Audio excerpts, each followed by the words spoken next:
You're watching the YouTube video for the Roaring Peacock, the Youth Pod, episode number 10. Coming up on the show, we're going to talk about Charlie Allen. We're going to talk about the Wolves 2-0 victory thanks to that young professional Rodrigo. And we're going to preview the Newcastle game where we're looking out for revenge. But if you've got anything you want to mention in the comments, do so down below. Get ready for the show. The following podcast contains some strong language and some very average opinions. Any references to actual people are wildly inaccurate. It's probably best if you don't listen at all.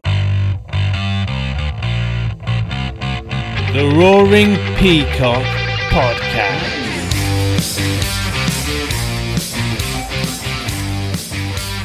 Welcome back to the Roaring Peacock Youth Pod, episode number 10. I actually am Ross Bell this week. Thank you for Adonis for standing in for me last week and taking my identity. I'm sure that's probably against the law somewhere, but that's fine. Thank you very much. Joining me as ever is Rob. Hello. And Matty. Hello, everybody.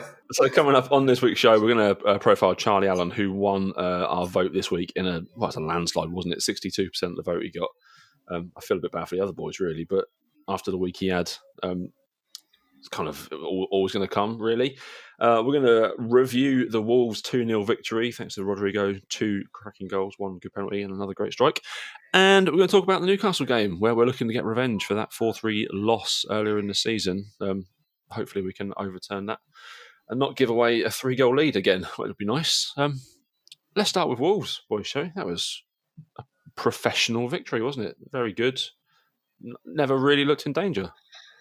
No, for me, I actually think it's the performance of the season. I just think the way they went about it against a very, very good team. Yeah. Wolves have got a lot of good players, threatening players going forward, and also good defensive players as well.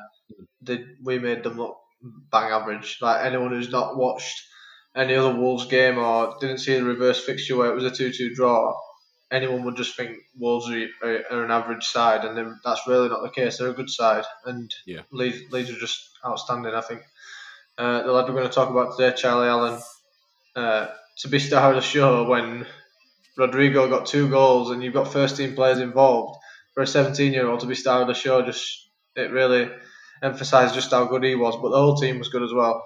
Good at the back, good in midfield. Look, could have scored 2 or 3 more goals. Yeah, just for me, I think it was the performance of the season. I just thought they were excellent. The confidence in Charlie Allen to argue with Rodrigo about that penalty. Like, he wants a 17-year-old lad against our record signing. And he's just like, yeah, this is mine. I'm having this penalty. Unfortunately, Rodrigo won out. I mean, he scored at least, so we can't... it's not too bad because he scored it. But what do you reckon, Rob? It was a good game, wasn't it? Yeah, it was. I think from the get-go we started better. I think Charlie Allen, and I know we're covering him today, but it always seems to be that way, doesn't it? We cover the people that perform well, but for the first 20 minutes he was untouchable, and likewise for most of the game, but I think first 20 minutes especially. He and also Max Dean, who is another person we profile, caught the eye. Max Dean's running looked sharp. I think we controlled it. We looked sharper. We looked slicker. Not necessarily a point to prove, but I think after the Palace result, we wanted to get back on track and get this season sealed up and done. And they're playing with that freedom.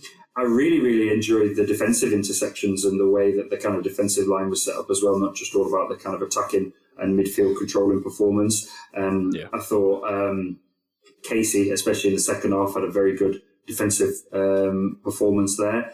I think I wrote some notes down.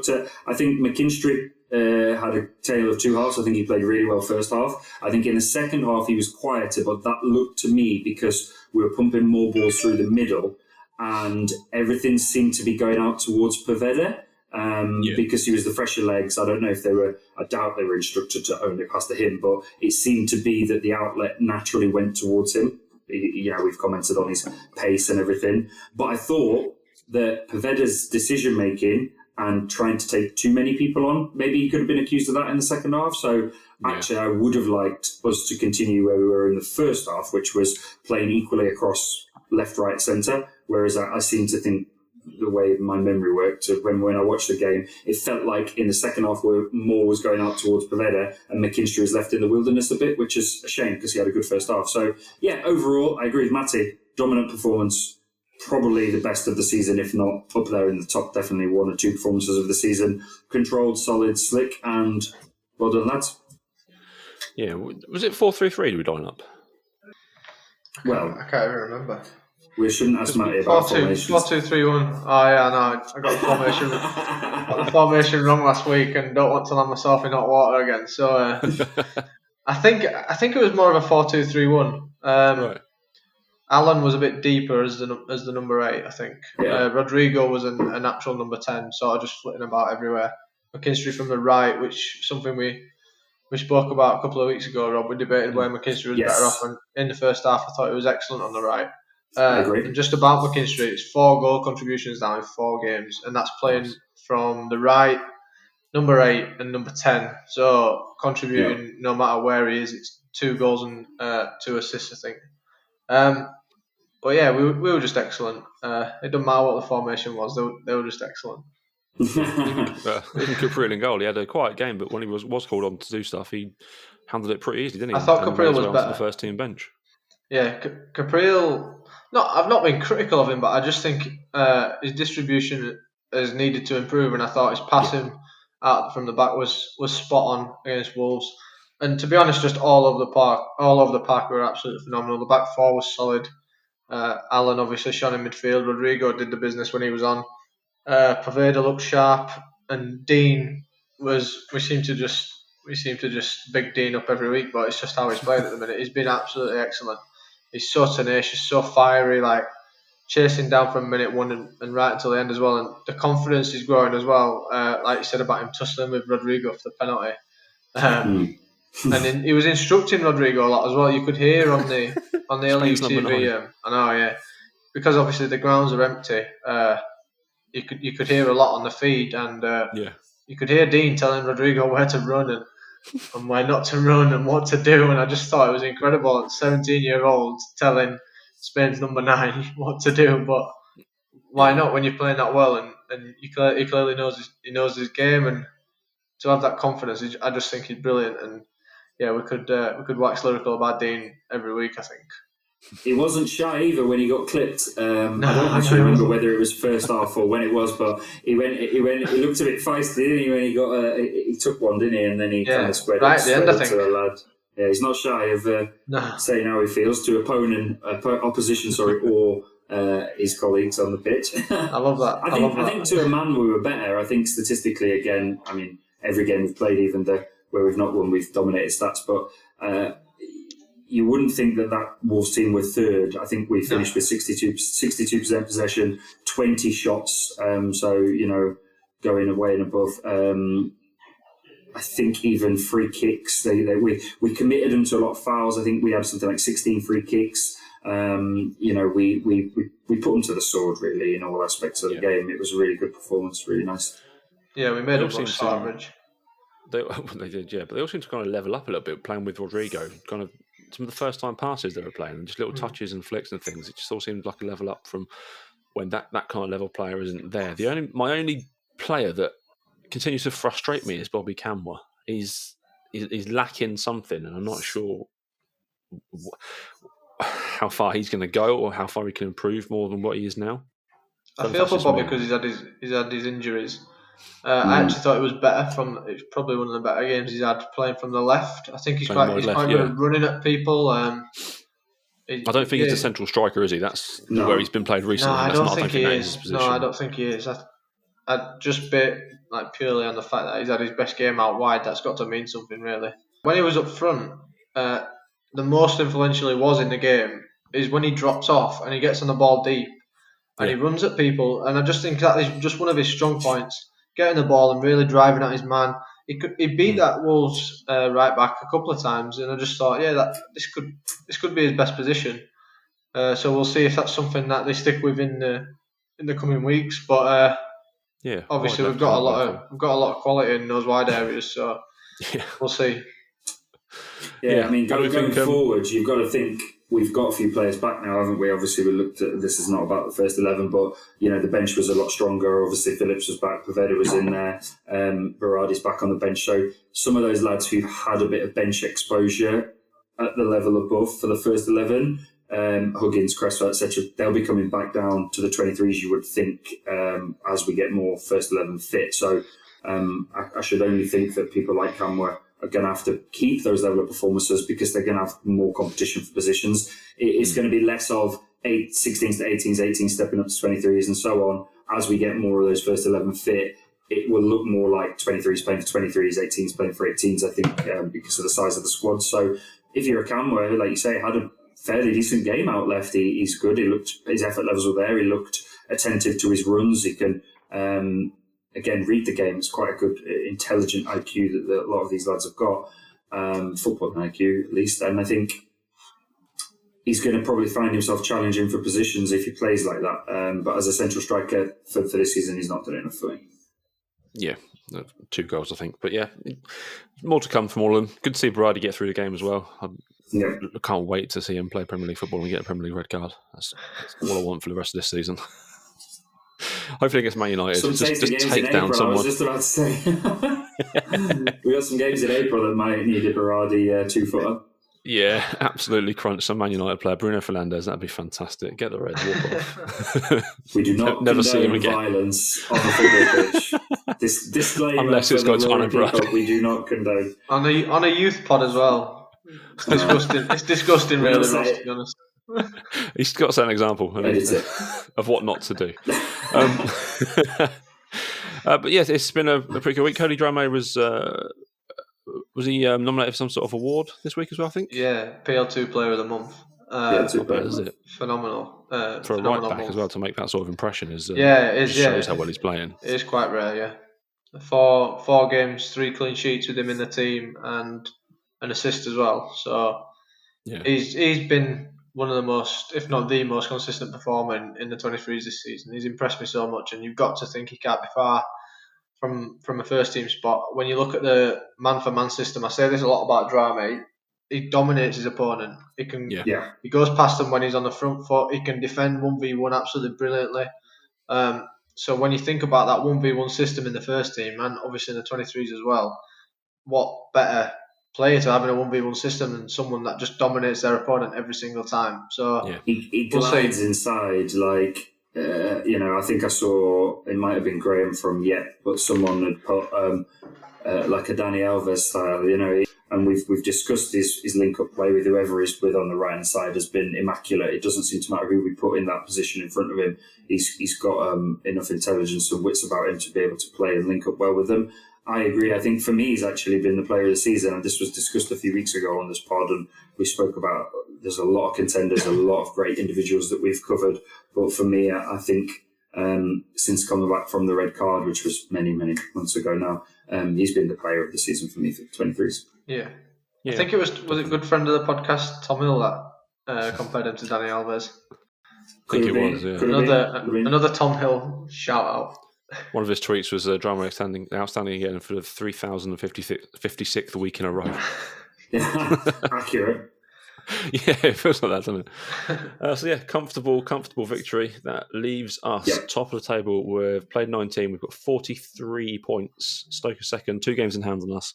They've got 30 points. So yeah, it will take a momentous collapse and everyone else to win all of their games. But yeah, it's within touching distance. We've got Newcastle up next, who are bottom of the table, but we'll come on to those in a bit.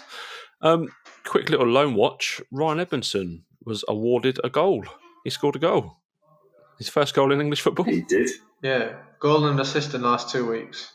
And they need him to come good. I think they're still in the bottom 3, Northampton. So, yeah, hopefully, I mean, it's quite a big burden to have and should help him develop with that expectation because they need a goal scorer by the looks of things. So, yeah, hopefully he can do the business in the latter part of the season.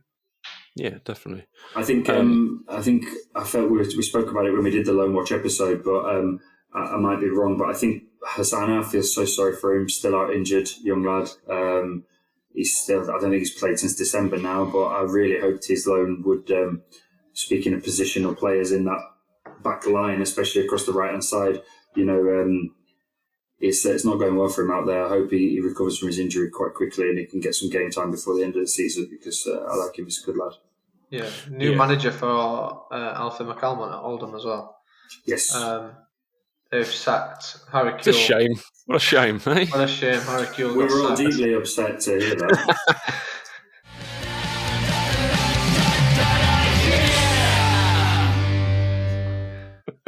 Yeah, best of luck, Harry, finding another job. And I saw lower than League Two. I saw there were some words of encouragement for Jordan Stevens as well. Yep. Yeah, saying he played well in the last game. Just needs to show it more consistently. So yeah, hopefully Jordan will get a run of games at Bradford as well. So 3 players there we just mentioned out on loan. Hopefully can keep going in the late part of the season. Yeah, Bradford on a bit of a surge out there, so he could have a part to play. They've gone from bottom 3 to touching distance of the playoffs in the last few weeks. So see if he can have a part to play in that. Yeah, definitely. Let's get on to our player profile this week then. We mentioned him earlier. It is Charlie Allen, the lad we signed from Linfield. He's just 17 years old, but he's already been included. He was in Linfield's Champions League squad before we signed him. What must have been 16 as well, which is insane. He didn't actually play, but to be in that Champions League squad, it maybe helped that David Healy was his manager and he likes an attacking player. But yeah, what do we know about Charlie Allen, May?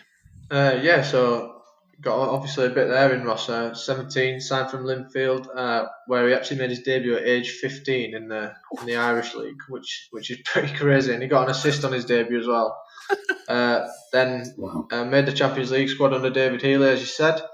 For Northern Ireland, he's played at under 17 level. He's got 4 caps and 1 goal. And then signed a 3-year deal with Leeds in the summer. Signed as an attacking midfielder, but he's actually had his best game to date, as we said, against Wolves, and that was in the number 8 position.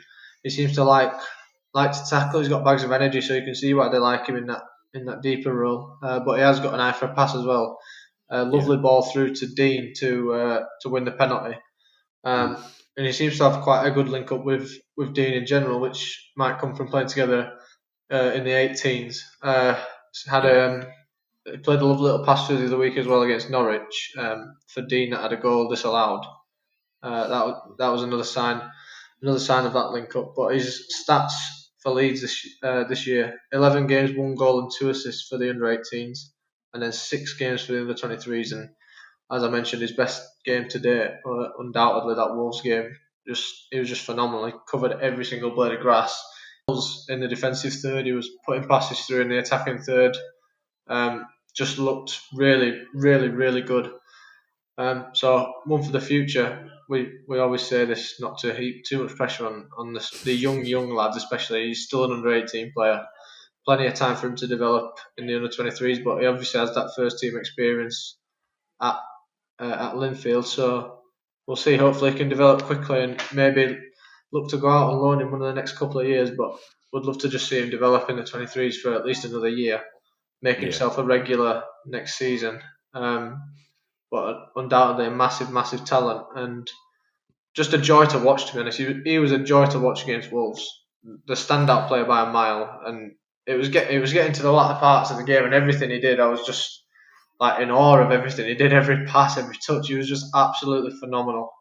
Yeah, the way he moves around the field reminds me of Pablo. I mean, that's a huge kind of comparison to make for a Leeds youth player, but the way he just glides around the field and can pick those passes, like you say, mate, he can pick a pass from anywhere, and there's not many players that can do that in our first team. He's 17. Like him and Max Dean have kind of overtaken Greenwood and Gelhardt now as the two kind of the brightest prospects. It's mad that these kids are doing this, but yeah, he is going to be a very good player. Yeah. Rob, what do you think his position's going to be in future? Do you think he's going to be a number 8, or do you think he will become a 10 like Pablo? Maybe. I think they'll try him at box to box because he's proven, like Matty said there, he can do in both the defensive and attacking thirds. I think he's naturally probably your standard centre mid, your number 8. But he's got an engine. He didn't stop, did he? He's young, so I could run around. I couldn't play football like he could. I just want to make that very clear. But I could run around more like that, like I can now than 17, 18 years ago. Yeah. So he's got a good engine on him. He didn't seem to tire. And he did everything right. I agree with Matty. I think it's clearly his best game in a Leeds shirt. Dare I say it? I don't know. I didn't see him at Linfield. I must profess I wasn't watching his career before he came to us. So I don't know, but probably his best performance in a football shirt. He might say that. I don't know. I wouldn't be surprised if he's ever played better than that. It was. If he's ever played better than that, just please somebody send me the video because I would love to watch that. Exactly. Because he was just a joy to watch against Wolves. we always say not to big these players up too much. So I'm trying to hold back a little bit, but honestly, I can't. I just love watching him. You're going to get inundated now with some clip from a dodgy Samsung S3 on some playing field when he's like 15 years old or whatever. But he was all over the place, wasn't he? He appeared literally like magic on every blade of grass going. He was a nuisance to Wolves. He galvanised the team spirit a little bit with that effort. I think, sometimes it's comfortable to sit back. We have done it ourselves this year. We've controlled performances in the second half and closed out the game, but he was wanting more. He was still driving. He was still looking for Poveda. He was still trying to get that way through. But yeah, I think in answer to your question, very long-winded answer, but I think probably they'll try him at box-to-box as he's got that engine and it seems to work and he can seem to play both. But I think he'll eventually sit a bit deeper and sit as a controlling number 8. Rather than as an advanced 10. You said about him winding Wolves up and getting on their nerves. He got kicked, didn't he? The last kick of the game where he scampered back, won the ball, turned, then flicked it away from another Wolves player, just got kicked. He had them on strings, to be honest, and it must have been frustrating for those Wolves players. Some of them, 19, 20 years old. Just seeing a 17-year-old lad just run rings around them, and you could tell they were getting frustrated. But it was brilliant.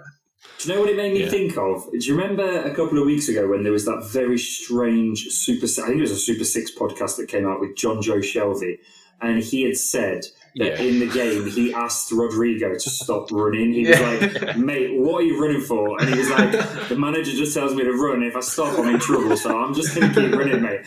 And it reminded me of that. I can imagine the Wolves players, even though they're young and fit, just looking at Charlie Allen and just thinking, "Stand." Give me 5 minutes. Just stand still, please. He was everywhere. He was so good. Yeah. No, that's what you need to play for Bielsa, I suppose. That engine to just consistently run all the time. And nuisance to play against. Imagine playing against someone like that. God. Yeah. He needs to do it every week now. That's all he can say. He needs to maintain that level. And obviously, like we say, we don't want to big these lads up too much. So obviously, just if he's watching this, just keep going, and if he can play like that every week, he'll just get better and better. So yeah, definitely got some big games coming up, which moves us on to the Newcastle game. The last time we played Newcastle, we were 3-0 up, looking comfortable, and somehow we lost the game 4-3. What happened? We weren't podcasting then, unfortunately. Do you remember this one, May? Yeah. We were really good in the first half, and the only thing I can put it down to was complacency. They really were nowhere near as good as us. They threatened from a couple of set pieces, but when we were 3-0 up, threatened from a couple of set pieces, and other than that, had absolutely no threat whatsoever. Yeah, and we just capitulated really. And I don't know if anything was said after that game, but that actually led to the 9-game winning run. So I'm not sure whether they got a little bit of a rocket up their ass maybe about getting complacent. But yeah, obviously kicked on since then, and this time I wouldn't expect any such problems, and hopefully we can go and prove what I've just said about how much better than we really are, and put a few past them. Yeah, definitely. Rob, do you remember that game? Yeah, I think sometimes it's not just about... We talk a lot about the physical attributes of a requirement to play for Jackson or Bielsa, and we we talk about the engine, we talk about the running, we talk about everything we've literally just been speaking about. But sometimes, if you switch off mentally, you can be the fittest football player in the world. You can have all the running attributes and all the strength and aerial attributes that you would like. As you imagine a football manager player who's ticking 20, 20, 20, 90, 90 on every box. But if the intelligence, the IQ, and sometimes the will and desire just turn off for a minute, teams can get the better of you. And I think that's what happened. I mean, I wouldn't like to say people got complacent. I think that word's thrown around a bit too much, especially with the young lads. But their attention just turned to other things, and potentially, they switched off at the wrong times, and, at any level of football, that's going to get you punished. So I do agree with Matty. I think that was the start of the shake-up for the nine-game run. And whatever did happen, is it a blessing in disguise that it happened? you never know. Yeah, that's the world of football, isn't it? So, yeah, it was a strange old game. I actually only caught the capitulation. I missed the 3-0 ascendancy, so maybe I shouldn't have turned the stream on. But that was early doors, wasn't it? I think, yeah. I can't see that happening again on Monday. No, it should be. I think. I apologise for calling him complacent. It's actually just because Rob turned the game on. Yeah, that's fine. Nothing to do with anything. No, because I'll have everyone in the comments on my Twitter. I'll be having to get the band finger out, mate. I'll be getting abused now. No, I know what you mean about throwing that word complacent around, and I definitely don't want to come on here and criticise any of the young players, but I just think from 3-0 up, I don't really think what else could it have been. I'm not sure. In your assessment, I meant in wider football terms. No, it definitely is, yeah. If you lose a 3-0 lead, it shouldn't be happening. The first team did it against Cardiff, didn't they, last year? And it can be done. It does happen. That is the funny old game, but it shouldn't be happening. Not when you're controlling the game like. And when you're so much better than a team as well. Obviously, Newcastle's league position tells a story, really. So it shouldn't be happening, and it hasn't happened since. So clearly, it's been a lesson learned, and we just have to look ahead and put it right against them on Monday, and we should do. Yeah, so we're playing Monday at is it 1 o'clock? I think this week. I actually don't know. I'm gonna be embarrassed to presume say 1 look at the fixtures. I always just presume 1 o'clock and work my day around 1 o'clock. So the first team we're playing Saturday, and then we're not playing again until the week after. So there's a possibility that it will be just like a proper under-23s team. No Berardi this time, no Rodrigo, that sort of player in there. So is Somerville, is he available, or is it a 3-match ban he got? No, it should be available. We might see some first teamers in, some of the subs maybe. Yeah. I'm not sure. Obviously, I have no idea what the first team are going to do against Chelsea, but if players Harrison, Costa, Paveda, anybody like that plays half an hour, 45 minutes, they might then play 45 minutes on the Monday. And so we'll see. Actually, just to put this out there, I've just thought then, and maybe I'm just like thinking pie in the sky stuff, but is this indicative of potentially where Newcastle's first 11 are? Because we speak a lot on this podcast and this YouTube video about Leeds being able to dip into our 23s for quality. I don't want to say backup because that sounds a bit harsh on these lads. They are making professional footballers. But we've dipped into for a Leif Davis or for a Pascal Struijk or for a player like that.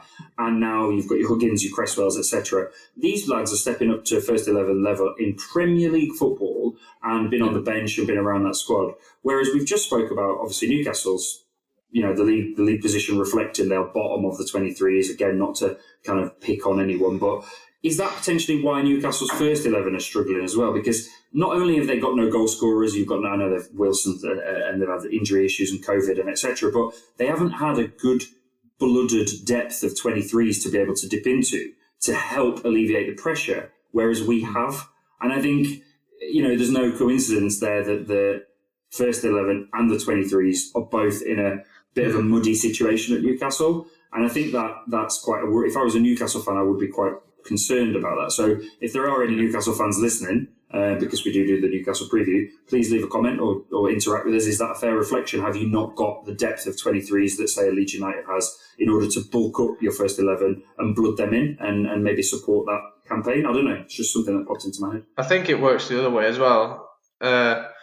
Obviously, you spoke about how much our levels went up this week when Rodrigo dropped down. Newcastle have had first team players dropping down to the 23s and they are still bottom of the league. And I just think that it just shows, doesn't it? That's not good enough, is it really? They should be lifting the players. They should be making an influence themselves on the games. I think Henry Saive played in the reverse fixture in midfield and Gelhardt just ran rings around him. He megged him in the build-up to one of the goals and he just absolutely ran rings around him. So yeah, I'm just looking now, they've had Saive in the team in the last few weeks. Christian Atsu's played in the last few weeks. One of the Longstaff brothers has played. There was one more as well that's been involved, and that's just not good enough, is it? Really, those first teams. No, it's not a coincidence. And first 11 and 23 is down where they are. The 23s players should be pushing the first team players for the first team, and then the first team players should be making them better. Yeah. You look at some They've of got a good lad up. Arsenal's- They have got a good player, attacking player. Elliot Anderson made his debut for the first team, I think in the FA Cup against Arsenal. And he's a talented player. He was one of the best players on the pitch when we played them at their place. So he'll probably be involved on Monday, and he's one to watch. But I think generally the quality is just not there, and it reflects in both the 23s and the first team, because the first team players should be influencing the 23s, and then the 23s players should be pushing the first team players for a place as well, and that's clearly not happening. It seems like a miserable place. None of the first team It players really play does. Steve Bruce, do they? No, one of my mates in Newcastle. Newcastle shirt to try and bump them up, give them a bit of a fair say on this promo. I didn't want to turn it into an anti-Newcastle promo. That's not what it's about. One of my closest mates is a Newcastle fan, and he just goes mental every week. And as much as I take the piss out of him, I genuinely feel sorry for him, because he just does not enjoy watching Newcastle. And yeah, same here. Yeah. My mate's obviously already accepted he's relegation. very jealous. He's He getting ready for next year. He watches the Leeds games and loves watching us, and just gets depressed at how he doesn't feel the same watching his own team, which is a shame, really. We've all been there. We have. Thankfully, we're out the other side of it now. Hopefully for good. Right, score predictions and chaps will be finished. Rob, what are you saying? 4-0 Leeds. 4-0. I like it, May. 3-0 Leeds. I'm going to go for... I'll go even bigger than 5-0. 5-0 to Leeds. We're going to thrash them. I'm normally conservative as well. You've outfoxed me there, Ross, with your exuberant score prediction. Good sir. I have to. So yeah, we're all predicting around the battering of Newcastle's on the 23s. So that is all from us this time. We will be back next week with another player profile, a review of the Leeds Newcastle, Leeds victory and Newcastle, and looking ahead to our next fixture, which I think is, I want to say West Brom. And if no one's going to correct me, I'm going to stick with it. It's West Brom. It may not be. But we'll be back then. It's goodbye from me. It's goodbye from Rob and Matty. You can find us on Twitter at Peacocks Raw. You can find Rob on Twitter at Juicy Rob, JUCEEROB. Where can they find you, mate? Matty_Ingham17, and then for all your academy stuff, and to get involved in the votes as well, which Charlie Allen won by a landslide this week. Get involved in the votes as to who we profile at LUFC Academy News on Twitter. And if the player you want us to profile isn't in that poll, just let us know. Comment on that. Let us know. Comment on that tweet, and we'll add them in for the next week. Before we go, just to add, I get my statistician hat on. I was looking for the tweet, and that's what I was saying. I was jumping around platforms during the Wolves game when we looked comfortable. I thought I'll have a little nosy around and see what's going on in the comments, see who's chatting, see the kind of vibe on the engagement from fans of us and other clubs alike, because we are entertainers. People want to watch the under-23s. And during the first half, we had over 1,000 people watching on Twitter on the stream. There was 2.2k watching via the Facebook and 6.6k on YouTube. So I did tweet this out at the time. Leeds really do take more, even if it's to a digital stream for under 23s. That's nearly 11,500 people watching at under 23s game on a Monday lunchtime. Yeah, this ties into that as well, Rob. When I check, I mean, it's probably on more now, but I checked this on Saturday or Sunday, I think, and the highlights of the 23s game had 17,000 views on YouTube, which was more than Marcelo Bielsa's pre-West Ham press conference. Which, outstanding. That is mental. You think about how many people love Bielsa. For more people to be interested in the 23s than what Marcelo Bielsa has to say is just quite mental. There you go. There's no better place to leave it than right there. It is goodbye from me. It's goodbye from Rob. Yes. And a goodbye from May. Goodbye. And we'll see you next week. Leeds. Most of our stats come from LUFC Stats or LUFC Data on Twitter. A very special thanks to Barney Stewart, Cook, Ewan and Howard Metcalf, Josh Pearson, Laura, Leon and Rob, The Light Show, and all our family and friends. So many games to play, don't care what's on your mind.